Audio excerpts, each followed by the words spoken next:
By 1943, America was losing the air war over Europe, and nobody wanted to admit it. Bomber crews had a lower survival rate than infantry on D-Day. The Luftwaffe was winning. Then one aircraft changed everything, turning certain defeat into total air superiority in less than a year. How did a fighter plane designed in just 117 days become the weapon that broke the back of the German Air Force? In 1943, the Allied strategic bombing campaign was in serious trouble. The plan was simple. American B-17 and B-24 bombers would fly deep into Germany during daylight, destroying factories, refineries, and infrastructure that kept the Nazi war machine running. But there was a catastrophic problem. American bombers were being shot out of the sky at an unsustainable rate. The issue wasn't the bombers themselves. The flying fortresses and liberators were tough, well-armed aircraft. The problem was that existing American fighter planes couldn't escort them all the way to their targets. The P-47 Thunderbolt and P-38 Lightning were excellent fighters, but they simply didn't have the range. They could protect bombers partway into Germany, but then they had to turn back, leaving the bombers to face German fighters alone for hundreds of miles. German pilots knew this. They would wait until the escorts turned back, then swarm the bomber formations. On some missions, losses exceeded 20%. Crews were required to fly 25 missions to complete their tour, and the math was brutal. Statistically, most wouldn't make it. Something had to change, or the entire strategic bombing campaign would collapse. The solution came from an unexpected source. In 1940, before America even entered the war, the British came to North American aviation with an urgent request. They needed a new fighter plane, and they needed it fast. The British were already buying P-40 Warhawks from the company, but they wanted something better. North American aviation's response was bold. Instead of just improving an existing design, they would create an entirely new fighter from scratch.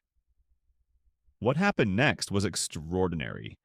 Chief designer Edgar Schmood and his team designed the P-51 Mustang in just 117 days. The prototype first flew in October 1940, a mere 149 days after the contract was signed. This wasn't just fast, it was unprecedented for such a sophisticated aircraft. The early Mustang was sleek and beautiful, with a laminar flow wing that reduced drag and a streamlined fuselage. But there was a problem.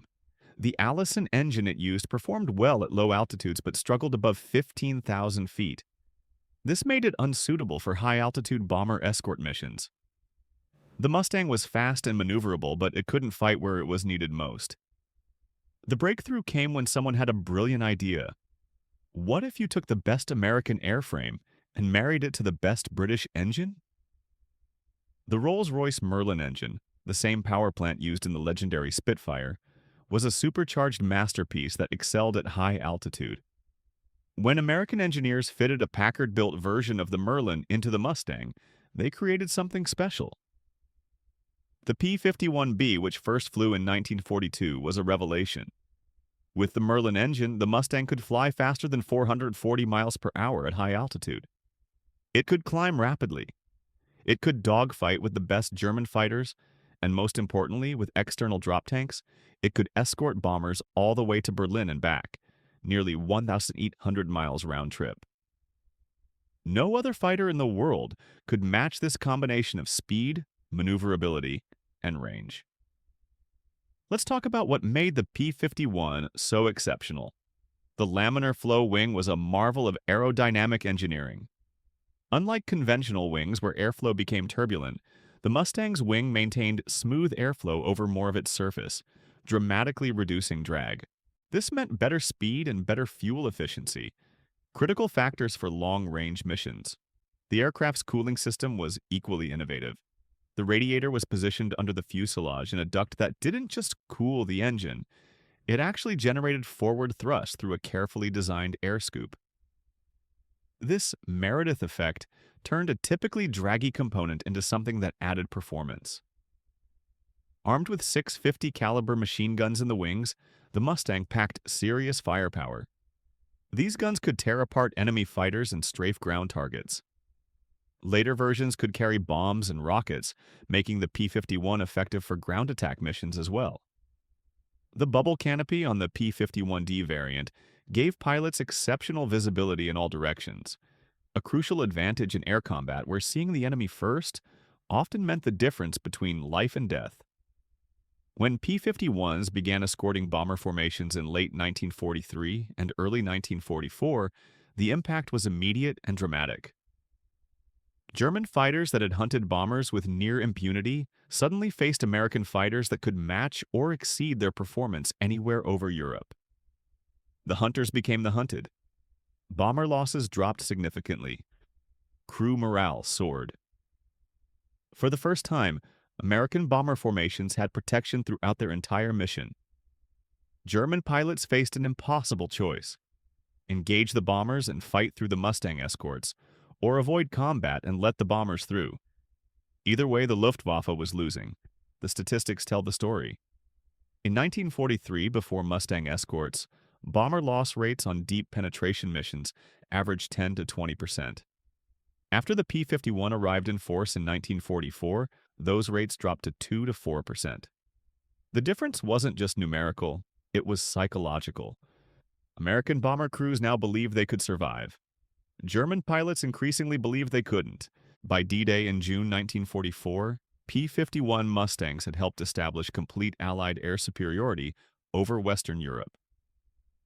General Dwight Eisenhower later said that the invasion of Normandy would have been impossible without control of the skies, and the Mustang was instrumental in achieving that control. But the P-51 didn't just escort bombers. Mustang pilots began flying fighter sweeps deep into Germany, seeking out and destroying enemy aircraft wherever they found them. They strafed airfields, trains, and vehicles. They hunted down the Luftwaffe on the ground when German pilots wouldn't come up to fight. Some of America's top aces, including pilots who shot down more than 25 enemy aircraft, flew Mustangs. The aircraft served in every theater where American forces fought. In the Pacific, P-51s escorted B-29 superfortresses on their long-range missions against Japan. When the first B-29s reached Tokyo, P-51s were with them. The Mustang that had the legs to make even those incredibly long overwater missions. Pilots loved the P-51. It was responsive, forgiving, and fast. It could outturn most German fighters and outrun all of them. Pilots described it as an extension of themselves. The aircraft did what they wanted when they wanted. This harmony between pilot and machine gave American aviators a critical edge in combat. The famous Tuskegee Airmen, African-American pilots who faced discrimination at home but proved themselves in combat, flew P-51s on bomber escort missions. Their distinctive red-tailed Mustangs became legendary for their skill and dedication. Enemy pilots learned to respect those red tails, and bomber crews specifically requested their escort. Over 15,000 P-51 Mustangs were built during World War II. The aircraft was so successful that it continued serving in the Korean War and with some air forces into the 1980s. Even today, dozens of restored P-51s still fly at air shows, and the sound of that Merlin engine still makes people stop and look up. So how did the P-51 Mustang save the bombing campaign? It wasn't just one thing, it was everything coming together. The aerodynamic excellence of the American airframe, the power of the British engine, the industrial capacity to build thousands of them, and the skill of the pilots who flew them into combat. The Mustang transformed the air war from a campaign the Allies were losing into one they dominated completely. It gave American bombers the protection they desperately needed. It broke the Luftwaffe's defensive fighter force, and it established air superiority that made the invasion of Europe possible. More than any other fighter of World War II, the P-51 Mustang proved that the right weapon at the right time can change the course of history.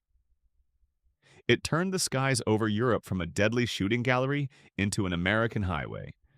It transformed bomber crews from sitting ducks into a force that could strike anywhere with near impunity. The P-51 Mustang wasn't just a great fighter plane. It was the fighter plane that won the air war, and in doing so, helped win World War II itself. From desperate crisis in 1943 to complete air superiority in 1944, that's the legacy of the Mustang.